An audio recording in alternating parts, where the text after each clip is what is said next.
শেখ হাসিনা ভারতে বসে বাংলাদেশ নিয়ে নতুন ষড়যন্ত্র করছে। হাসিনার ষড়যন্ত্রমূলক ফোনালা ফাঁস।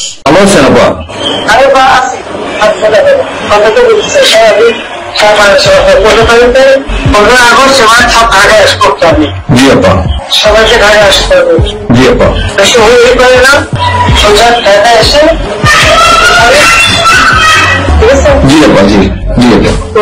সবাই মালা দেবো আর তোমার দেবো সেখানে কোনো মিছিল দেওয়া হবে, যেখানে বড় সঞ্চয় যত লোক আরেকটা বলে দেবে তোমরা চলছে পৌঁছায় যাতে আমাকে সবাই পৌঁছায়। আওয়ামী লীগের সভানেত্রী শেখ হাসিনা ভারতে বসে বাংলাদেশ নিয়ে নতুন ষড়যন্ত্র করছে দাবি করে জাতীয় গণতান্ত্রিক পার্টি জাগপা আন্তর্জাতিক বিষয়ক সম্পাদক ও যুক্তরাষ্ট্র শাখার সভাপতি ASM রহমতুল্লাহ ভূঁইয়া বলেছেন, বাংলাদেশের খুনি ও স্বৈরাচার শেখ হাসিনাকে আশ্রয় দিয়ে ভারত বাংলাদেশের বিরুদ্ধে আত্মঘাতী সিদ্ধান্ত নিয়েছে। তিনি শনিবার বাংলাদেশ সময় রাত 3:30টায় যুক্তরাষ্ট্র নিউ ইয়র্ক একটি হোটেলে জাতীয় গণতান্ত্রিক পার্টি জাগপা যুক্তরাষ্ট্র শাখা আয়োজিত বাংলাদেশের বর্তমান প্রেক্ষাপট ও ভারতীয় আগ্রাসন শীর্ষক আলোচনা সভায় প্রধান অতিথির বক্তব্যে এসব কথা বলেন। রহমতুল্লাহ বলেন, আওয়ামী লীগের সভানেত্রী শেখ হাসিনা ছাত্র জনতার গণ অভ্যুত্থানে দেশ ছেড়ে পালানোর পর ভারতে বসে ভাড়াটিয়া সন্ত্রাসী, চোর ডাকাত ও ইসকন সদস্যদের দিয়ে বাংলাদেশে নৈরাজ্য সৃষ্টি করার ষড়যন্ত্র করছে এবং ভারতীয় র ও তাদের দোসররা সেই পরিকল্পনা অনুযায়ী এগুচ্ছে।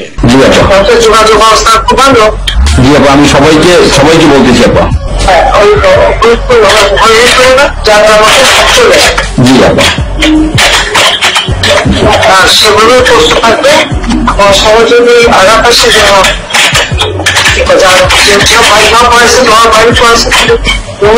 একটা চিঠি করা নাই, থানা পুলিশ সব নাই, ওরা ছিল না, ওরা গতকালকে থেকে ওরা থানায় আসছে।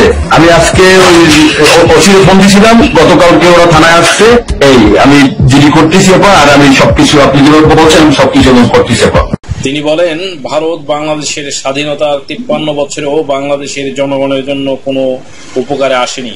এই ভারত বাংলাদেশের জনগণকে ভাতে পানিতে মারছে। গত 15 বছরে 26 লাখ ভারতীয় নাগরিক বাংলাদেশে সরকারি বেসরকারি প্রতিষ্ঠানে চাকরি করেছে। প্রায় 80,000 ভারতীয় নাগরিক পুলিশে কর্মরত আছে।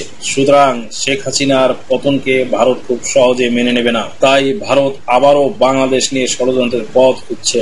দেশবাসীরা হুঁশিয়ার থাকবেন। তিনি বাংলাদেশের অন্তর্বর্তীকালীন সরকারের কাছে ফেলানি সহ সীমান্তে নিহত পরিবারগুলোকে 5 কোটি টাকা করে ক্ষতিপূরণ এবং ভারতীয় পানি আগ্রাসনের কারণে বাংলাদেশের কৃষিখাতে যে পরিমাণ ক্ষতি হয়েছে ভারত সরকারের কাছে তার ক্ষতিপূরণ দাবি করার আহ্বান জানিয়ে আরো বলেন, বাংলাদেশের জন্য ভারত একটি বড় হুমকি। সুতরাং বাংলাদেশের সঙ্গে ভারতের রেল যোগাযোগ বন্ধ করে দিতে হবে। পিলখানায় গণহত্যার গুপ্তচর হিসেবে ভারতীয় হাই কমিশন বাংলাদেশ থেকে প্রত্যাহার করতে হবে, অন্যথায় বাংলাদেশ কখনো নিরাপদ হবে না। তিনি নোবেল বিজয়ী ডক্টর মোহাম্মদ ইউনূসের নেতৃত্বাধীন বাংলাদেশের অন্তর্বর্তীকালীন সরকারকে অভিনন্দন জানিয়ে বলেন, প্রবাসীরা দেশের অর্থনৈতিক যোদ্ধা।